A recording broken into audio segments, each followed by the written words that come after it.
सच्चे प्यार की खातिर। सर ये लंच टाइम है और आप कॉफ़ी पी रहे हैं। वैसे भी सुबह से ये आपका 5वां कप है। आपको पता है ना इतना कैफ़ीन।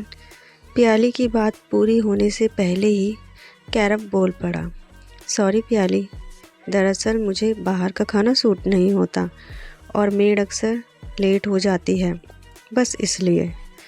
सर आज पड़ोस वाली दीदी आलू के पराठे और गाजर का हलवा दे गई थी।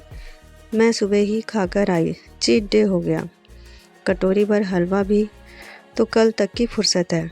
सोच रही थी अपना टिफ़िन किसी को दे दूं, अगर आप माइंड ना करें तो। अरे कौन कमबख्त आलू के पराठे और गाजर के हलवे के डेडली कॉम्बो को मना कर सकता है। तुम्हारी तो मजबूरी है, पर लगता है आज मेरी किस्मत अच्छी है। कैरव चहका। किस्मत तो मेरी अच्छी है, प्याली मन ही मन मुस्कुराई। वरुष जो उसकी तरफ अपना टिफ़िन लेकर बढ़ रहा था, उसे बॉस के केबिन में जाता देख उदास होकर वापस चला गया। वह पहले दिन से ही प्याली के प्यार में पड़ चुका था। यह बात प्याली भी जानती थी, पर एक मामूली से एम्प्लॉय में उसे कोई दिलचस्पी नहीं थी। कारण यही था कि वह अनाथ थी। बचपन से ही अभावों में जीती रही। उसे किसी ने गोद भी नहीं लिया। अपने दम पर पढ़ लिख कर जॉब कर रही थी और चाहती थी कि कोई अमीर आदमी उसे पसंद कर ले। बचपन में जिस लंबे कद के कारण उसका सब मजाक उड़ाते थे, वही उसके काम आया।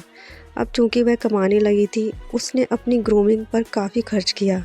Regular gym, diet, exercise, supplement, fashionable dress, style से कटे कलर्ड बाल, छुटपुट मॉडलिंग से शुरुआत करके अब वह इस मल्टीनेशनल कंपनी की परमानेंट मॉडल और एम्प्लॉय बन चुकी थी। वरुष जानता था कि उसकी नज़र बॉस पर है, पर वे शादीशुदा थे। तभी जैसे बिल्ली के भाग्य से छींका टूटा और बॉस के डिवोर्स की चर्चा पूरे ऑफिस में फैल गई। प्याली यह मौका हाथ से नहीं जाने देना चाहती थी। फिर जैसे किस्मत उसी के लिए खेल रच रही थी। एक एड कंपनी की शूटिंग के लिए 15 दिन के लिए उसे बॉस के साथ साउथ अफ्रीका जाने का मौका मिल गया। दोनों के बीच नज़दीकियां इतनी बढ़ गई थी कि लौटते ही दोनों ने शादी करने का फैसला कर लिया। एक बहुत ही छोटा सा गोपनीय फंक्शन रखा गया। प्याली को कैरव ने सख्ती से मना किया कि किसी को कानो कान खबर ना हो, क्योंकि डिवोर्स केस अभी कोर्ट में चल ही रहा था। डिवोर्स होते ही धूमधाम से रिसेप्शन करेंगे। फिर 2 महीने बाद ही प्याली को पता चला कि वह प्रेग्नेंट है। वह बहुत खुश भी थी और घबराई हुई भी थी। एक तरफ उसका खुशहाल वैवाहिक जीवन और दूसरी तरफ उसका करियर। मैं अभी 24 साल की ही हूँ। प्रेगनेंसी से फिगर खराब हो गया तो मॉडलिंग में काम नहीं मिलेगा। दूसरी तरफ कैरव को किसी भी हाल में बच्चा चाहिए। पहली बीवी से तलाक इसलिए लिया क्योंकि शादी के 10 साल बाद भी बेऔलाद थे और आए दिन लड़ाइयाँ होती थी। नहीं, मैं यह रिस्क नहीं ले सकती। बच्चे से हमारा रिश्ता भी मजबूत होगा और कैरव के पास इतना पैसा है कि मैं पूरी ज़िंदगी काम करके भी नहीं कमा पाती। उसने बच्चे को जन्म देने का फैसला कर लिया। कैरव तो जैसे खुशी से पागल ही हो गया। आनंद फानंद में उसने प्याली की जॉब छुड़वा दी और शिमला की खूबसूरत लोकेशन में उसे अपार्टमेंट खरीद कर दे दिया। प्याली को अपनी किस्मत पर भरोसा नहीं हो रहा था। उसका हर सपना पूरा हो गया था।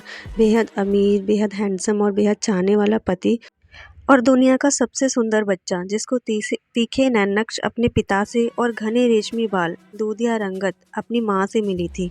वह हवाओं में उड़ रही थी। आज प्रोटीन शेक पीने का मन नहीं है कैरव, प्लीज़।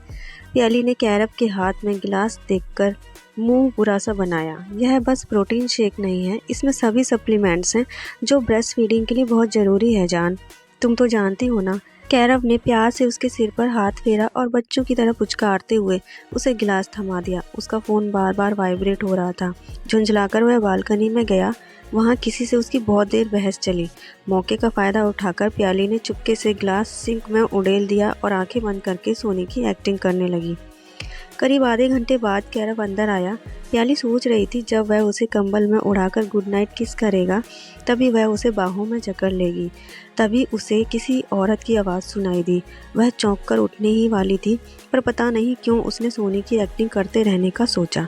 तुमको समझा समझा कर थक गया हूँ श्रेया, तुम्हारा उतावलापन सब गड़बड़ कर देगा। कैरव झुंझलाया हुआ था। श्रेया, यह नाम सुनकर प्याली के कान खड़े हो गए। यह तो कैरव की पहली पत्नी है जिसे डिवोर्स हो चुका है। अब क्या और पैसे ऐंठने आई है? ओह मेरा उतावलापन। तुम्हें अंदाज़ा भी है साल भर से अपने पति को किसी दूसरी औरत के साथ रहते हुए देखकर कैसा लगता है? कहीं ऐसा तो नहीं कि मुझसे मन भर गया है और इस नई नवेली कली में ज़्यादा रस आ रहा है? पर तुम भूलो मत, मैं श्रेया चोपड़ा हूँ। जो भी तुम्हारे पास है सब मेरा है, तुम्हें चुटकियों में बर्बाद कर सकती हूँ। श्रेया फुफकार रही थी। देखा तुमने, मैंने कहा था ना यह सब होगा। लेकिन वह तुम ही थी जो मानने को तैयार नहीं थी। मैंने कहा था कि सरोगेसी करवा लेते हैं। तुम ही ने कहा था कि जमाने भर की कानूनी उलझनों में पड़ने से अच्छा है कि मैं इससे शादी का नाटक कर लूँ। इसके आगे पीछे कोई नहीं है, गरीब है और बहुत सुंदर है, आकर्षक, लंबी, पूरी जवान है। इस कंडीशन में नहीं है कि बच्चा पाल सके तो कोई नानू को नहीं कर पाएगी, और जब चाहे इससे पीछा छुड़ा लेंगे। हमारा क्या बिगाड़ लेगी?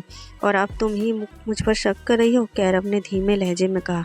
शक तो होगा ही ना, मेरा आइडिया था। बच्चा होते ही इससे पीछा छुड़ा लेंगे, लेकिन अब तो 2 महीने हो चुके हैं डिलीवरी के। तुम अभी भी इसके पल्लू में बंधे हो। श्रेया कुछ सुनने को तैयार नहीं थी। देखो, यह हमारे बच्चे के फ्यूचर का सवाल है। 6 महीने माँ का दूध जरूरी है, इसके बाद तो हमारे पास पूरी ज़िंदगी पड़ी है। तुम ऐसे बार बार यहीं चली आती हो। मुझे इसके प्रोटीन शेक में नींद की दवाई मिलाकर देनी पड़ती है। इसका बुरा असर हमारे बच्चे पर भी पड़े। 4 महीने और सही जान प्लीज़। इस जैसी लड़कियों की तुम्हारे आगे बिसात ही क्या है? जब कहो लाइन लगा सकता हूँ, कैरव ने उसे गले लगाते हुए कहा। मन तो कर रहा है अभी इस डैन का गला घोंट दूं, पर ठीक है, 4 महीने और सही। मेरे बेटू को मेरी गोद में दो, इसके बिन रहा नहीं जाता अब। वे दोनों उसको लेकर बाहर चले जाते हैं और प्याली की चीखें उसके गले में ही घुटकर रह गईं। वह एकदम सन्न रह गई। एक पल में उसकी पूरी दुनिया चकनाचूर हो चुकी थी। बस उसे ये समझ आ गया था कि वे दोनों बहुत शातिर, पावरफुल और क्रूर हैं। उसका कोई भी गलत कदम उसकी जान ले सकता है और उसके बेटे को हमेशा के लिए उससे दूर ले जा सकता है। रोते रोते कब उसकी आंख लग गई उसे पता ही नहीं चला। निराशा के पलों में उसके सामने सिर्फ वरुष का चेहरा ही आया। बस वही था जिस पर वह भरोसा कर सकती थी। शर्मिंदगी ने उसे आ घेरा। अगले दिन उसने वरुष का नंबर डायल किया। वह तो खुशी से निहाल ही हो गया। बस उसी को प्याली की चिंता थी कि बिन बिताए कहाँ गायब होगी। सारी सूरत हाल जानकर उसे समझ नहीं आ रहा था कि वो क्या कहे। वह चाहता था कि कैरव और श्रेया को कानूनन सजा मिले, पर उनके पैसे और रुतबे की ताकत को समझता था। सुनो प्याली, अभी भी देर नहीं हुई है। भगवान की कृपा से समय रहते तुम सावधान हो गई। सबसे पहले तो अपनी जान बचाने की फिक्र करो। घर में हिडन कैमरा लगाओ, साउंड भी रिकॉर्ड करो। जिस अपार्टमेंट में रह रही हो उसके कागज़ अपने पास रखो। यह तुम्हारे नाम है, तुम्हारे काम आएगा। 4 महीने के भरोसे ना रहो, कभी भी कुछ भी हो सकता है। इन दोनों के खिलाफ पर्याप्त सबूत इकट्ठे होते ही मुझे सिग्नल देना। हम इस पर देश के बाहर निकलकर इन दोनों पर केस करेंगे, तुम्हारी और हमारे बेटे की सुरक्षा सुनिश्चित करने के बाद।